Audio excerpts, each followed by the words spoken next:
Quhem Sokrat Ekonomi, kryej detyrën e kryetarit të organizatës kombëtare për dëshmorët e luftës antifashiste nacional shqiptare dhe dëshmorët e tjerë të Aldeut, Dega Fier. Numri i dëshmorëve në rrethin e Fierit, në ish rrethin e Fierit, është afërsisht 530, për të cilët një amanet të vjetër nga paraardhësit duhej shkruar. Ishte shkruar, jo se jo, unë për një kohë shumë të gjatë, 15-16 vjetësh, grumbullova materiale nga dorë, nga shtypi përgjithshëm, por sidomos nga materialet e shkruara nga shokët dhe vëllezërit, familjarët e dëshmorëve. Po në shtypin e përditshëm të viteve, në 45-50, kanë shkruar shumë veteran se si ju është vrarë shoku i tyre. Pikërisht ato janë mbledhur dhe janë botuar në këtë libër, që unë kam titulluar Yjet e lirisë, jetë shkrimet e dëshmorëve të gjithë këtyre. Këto janë edhe me fotografi për secilin dëshmor. Veprimtaritë tona janë bërë kryesisht në vend ngjarje, atje ku ka rënë dëshmori, në oborre ose pranë lapidarëve, domosdo edhe në varrezat e dëshmorëve të Aldeut që i kemi në Fier. Kënaqësia më e madhe është kur këto veprimtari bëhen në shkollë, sepse atje kemi një numër të madh nxënësish, duke filluar nga ata fëmijët e vegjël e deri të veshur me uniforma. Na kanë lënë mbresa, mua jam vetë mësues, por më kanë lënë mbresa, sidomos puna, kënga, bashkëpunimi me fëmijët, me drejtorinë e shkollës dhe mësuesët. E theksoj që nuk ka veprimtari tonën që deputetët e Fierit të mungojnë. Dhe ata na kanë mbështetur dhe flasin për herë në dobi të punës kësaj.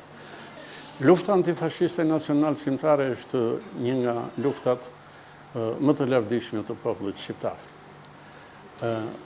Sot kanë dalë pinjollët e atyre kolaboracionistëve, të cilët bashkëpunuan me nazi-fashizmin dhe vjellin vrerë. Unë kam xhaxhan dëshmor dhe di mirë shumë se si ishte vrarë ai, se ç'kan bërë ballistët. Dhe ata thonë që unë jam i përndjekur, janë këtu. Ata janë tamam kriminal. Por si mund të qesh xhaxhan tim kriminal? Si mund të qesh Liri Gerron kriminale? Si mund të qesh Andon Xhoxhën kriminale? Si mund të qesh kryetarin e Këshillit Antifashist Nacional të çlimtar të zonës së Cakranit kriminal? Këtu fus edhe të gjithë komandantët e njësive partizane atë ko. Andon Profka, komisari batalionit partizan Semani, dëshmori Aldeut. Pse është kriminal? Rakip Kryeziu, dëshmori Aldeut. Janë shumë. Kjo është një padrejësi e madhe. E kam mbështetur dhe e mbështes, madje dhe konferenca jonë bëri kërkesa dhe e nisim edhe kuvendit që u tha edhe këtu sot, që Instituti Gjoja për luftën kundër krimeve të komunizmit, nga 45-a e kështu e ka emërtimin, ka në krye disa tamam pjellë e atyre ballistëve të djeshëm, atyre kriminalëve të djeshëm, dhe quajnë, duan të lajnë vetveten, kriminal partizanët, dëshmorët, duan të quajnë kriminal komandantët, duke filluar nga komandanti i përgjithshëm i Shtetit Nacional Shqiptare e me radhë. Kjo nuk qëndron.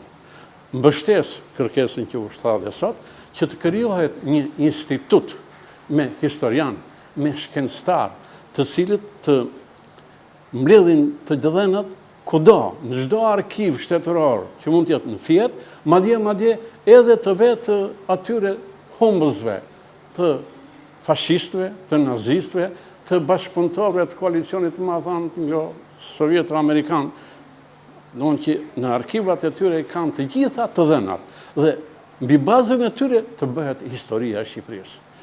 Unë jam vetë mësus dhe mësus i historisë. E kam dirë vetë ngusht në shumë raste, kur kam dhënë historinë e Shqipërisë, jam bërë me mecë. Nuk kam folur, sepse e vërteta nuk është ajo që shkruhet simbas të dhënave të këtyre njerëzve, se s'duhet përdor një fjalë tjetër, që kam përgatitur ato. Një kohë librat miratoheshin në ministrinë që kishte një institut posaçëm për përgatitjen e librave. Ky ishte si thosh, me njerëz, pedagog, historian, të njohë që njihnin mirë historinë dhe që shkruanin të vërtetën dokumentar.